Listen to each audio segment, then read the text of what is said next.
nama Putra Dalem Sinuwun Pakubono ke-12. Beliau adalah GPH Suryo Wicaksono atau akrab disapa Gusti Nino. Iya, malam. Nggih, selamat malam, Teh. Iya, ayo. Menika Pesanggrahan Langanharjo sudah cukup lama nggih jenengan kelola. Sejarahnya secara singkat pripun di awalnya ini? Baik, jadi Pesanggrahan ini berdiri tahun 1870 dengan luasan 1,5 hektar di tepian Sungai Bengawan Solo. Sana itu Sungai Bengawan Solo. Nah, kala itu tempat ini digunakan oleh calon raja yang kemudian menjadi raja, yaitu Pakubono yang ke-9 alias Romonda PB10. Nah, ketika Pakubono ke-9 bertempat di sini, tempat ini itu untuk melakukan meditasi, tapa berata, mengheningkan cipta, atau Islamnya itu tahanut, itu di tempat sini. Tentu dulu ini hutan ya, belum ada rumah. Lalu kemudian beliau, karena beliau ini kalau bertapa berata itu suka dengan yang ada hubungannya dengan air. Beliau dalam bukunya Babat Pesanggrahan Langanharjo itu beliau melakukan topongeli atau mengalirkan diri ke sungai dari utara menuju ke selatan. Nah, tiba-tiba beliau terdampar di tempat ini. Kemudian tidur di sebuah pohon, di situ tidak dijelaskan pohon apa. Lalu beliau bermimpi bahwa suatu saat kamu kalau jadi raja, buatlah tempat ini semacam peristirahatan keluarga raja atau disebut pesanggrahan. Pada saat beliau menjadi raja, beliau belum teringat. Namun setelah beberapa tahun menjadi raja, baru teringat bahwa oh iya, saya dulu pernah bermimpi, kalau bahasanya di situ bermimpi atau dapat sasmito bahwa agar mendirikan tempat pesanggrahan di tepi Sungai Bengawan Solo. Lalu kemudian beliau cari di tempat ini karena tandanya itu adalah di belakang ada mata air belerang, umbul belerang, dan ada gasnya, ada beringinnya. Di bawah beringin itu ada umbul permandian belerang yang hangat dan ada gasnya. Waktu saya masih kecil, tempat itu ramai dikunjungi orang wisatawan karena memang satu-satunya yang ada di kota Solo permandian air belerang ya hanya di Pesanggrahan Langanharjo. Namun tahun 71 macet sehingga air sudah tidak bisa keluar lagi. Baru kira-kira 4 tahun yang lalu saya bersama tim melakukan observasi. Saya mengundang 2 geolog pada saat itu dari Gajah Mada dan Undip. Hasil survei tersebut mengatakan bahwa air belerangnya sulit untuk dikembalikan seperti dulu karena Gunung Merapi sudah meletus berkali-kali sehingga terjadi pergeseran lempeng bawah sehingga menyumbat. Namun saya juga tidak begitu yakin ya, siapa tahu karena tersumbat itu ada cekungan lubang yang memang masih berpotensi untuk bisa dimunculkan lagi. Kemudian saya bor. Ketika saya bor, tentu tidak bisa dibor di tempat awal karena itu ada pipa baja 5 mili itu yang runtuh dan keropos. Dia tukang pengebor tidak ada yang mampu di tempat awal. Sehingga saya ada 1 meter dari sumber utama. Ternyata hasil pengeboran ratusan meter masih muncul air belerangnya, tapi sudah tidak hangat dan gasnya juga tidak ada, tapi belerangnya masih masif. Nah, akhirnya saya harus memakai mesin untuk menyedot, mesin Marine Sable untuk caber ke atas, sehingga saat ini masih bisa difungsikan kembali sumber air belerang tersebut, tapi tidak hangat, tidak umbul, dan tidak ada gasnya seperti dulu. Dulu jam 6 itu gasnya dinyalakan, Ada apinya begitu nih. beringin, warnanya kemerah-merahan biru gitu. Kecil segini dan dikasih kaca. Nah, rupanya saya kurang berhasil, sehingga ya sudah, yang penting air belerangnya sudah keluar. Dan sekarang sudah ada beberapa tamu yang mandi di situ. Nah, kembali ke pesanggerahan. Luas pesanggerahan tadi saya sebutkan 1,5 hektar, terdiri dari depan itu dulu alun-alun, kemudian beringin 2, baru sungai. Kan saya kecil dulu mampir ke sini pasti di alun-alun untuk lihat terang bulan.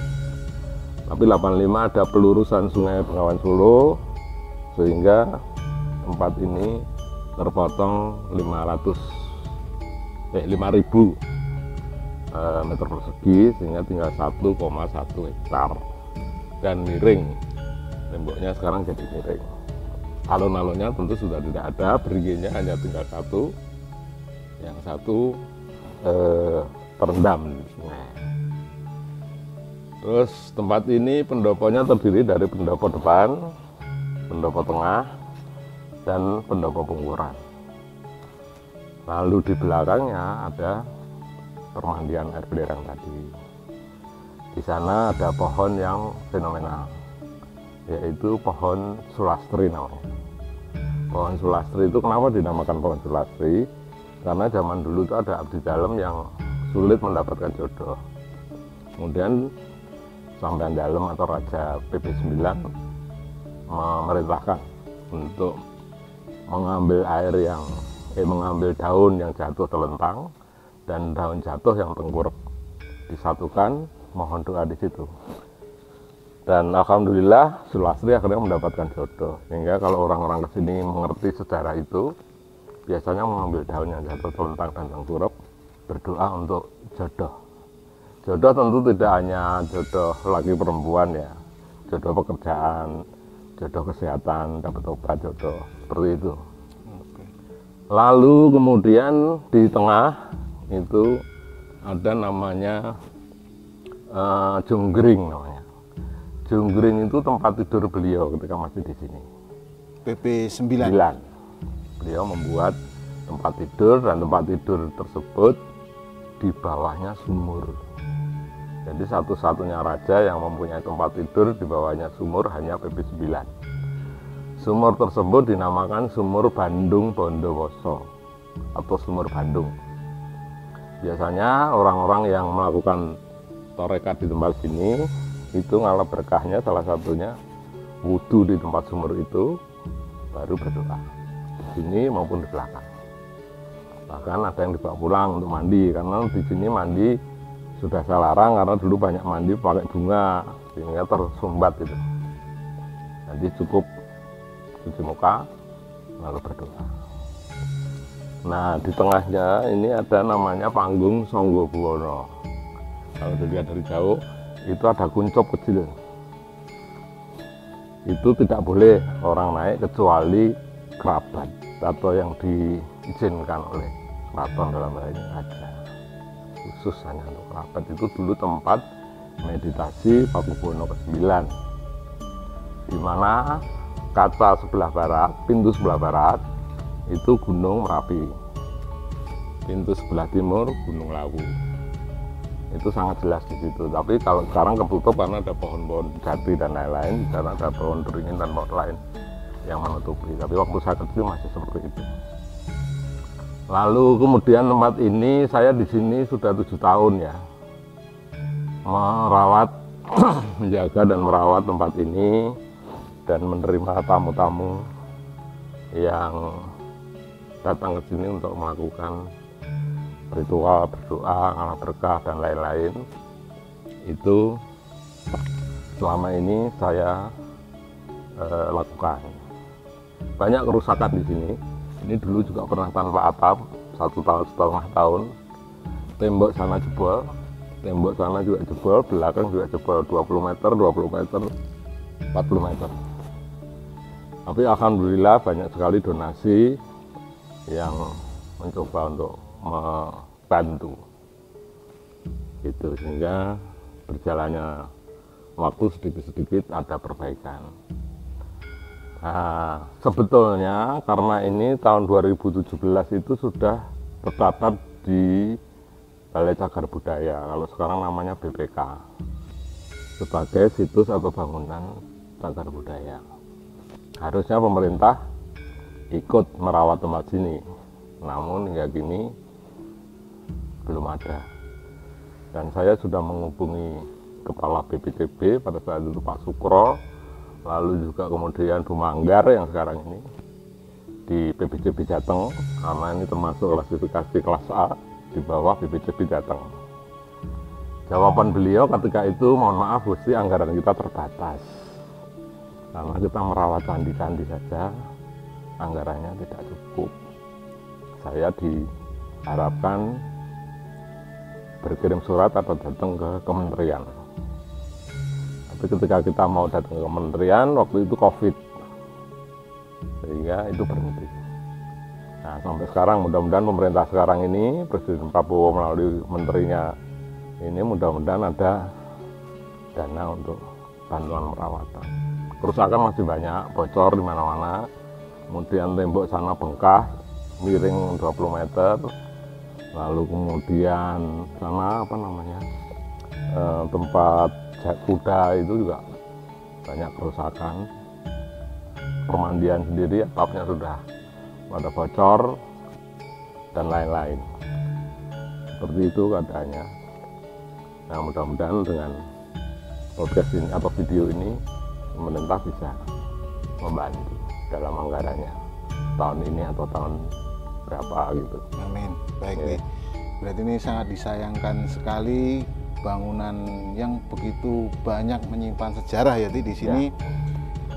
Perhatian pemerintah sangat minim, dan karena Gusti Nunu sudah berusaha mencari bantuan baik ke pusat, tapi hingga saat ini belum terrealisasi, dan yang bisa dilakukan saat ini hanya mengandalkan donasi begitu kita. Ini harus menjadi perhatian pemerintah maupun pemerhati cagar budaya, masyarakat untuk bersama-sama menjadikan tempat ini kembali kuncoro, karena dijelaskan oleh Gusti Nunu tadi banyak sekali seperti pemandian, air belerang, dan ada sumur Bandungnya dan segala macam di situ. Kalau kita tidak merawat dengan seksama dan saling bergotong royong, anak cucu kita nanti hanya meninggalkan, hanya mengetahui dari ceritanya, karena banyak pesanggerahan yang sudah hilang ya, Ti. Keraton mempunyai 34 pesanggerahan. 34 Ini tinggal satu ini yang masih relatif utuh, pendoponya masih ada, belakangnya masih terbentuk. Dan satu lagi sudah hampir rata dengan tanah di Prajimoharjo, tapi di sana Pemkab mendirikan judul pendopo sedikit. Ya, itu. Jadi hanya itu aja. Oke, jadi kalau kondisi itu sudah tidak bisa lagi diselamatkan, tentunya ini sangat disayangkan sekali, karena Solo yang digadang-gadang menjadi kota budaya seharusnya bisa lebih peduli lagi dengan aset kebudayaan, terutama dari Keraton Kasunanan Surakarta. Maka Tenti, terima kasih waktunya. Nanti kita mohon izin untuk menelusur ke bagian dalam, kita gali dari sisi sejarah maupun dari sisi spiritualnya, Maka Tenti. Oke. Mohon izin, matur suwun. Rayu. Itu tadi obrolan kita dengan Gusti Nunu. Kita lanjutkan nanti penelusuran bersama teman-teman dari Padepokan PSM Waringin Seto 212. Terima kasih.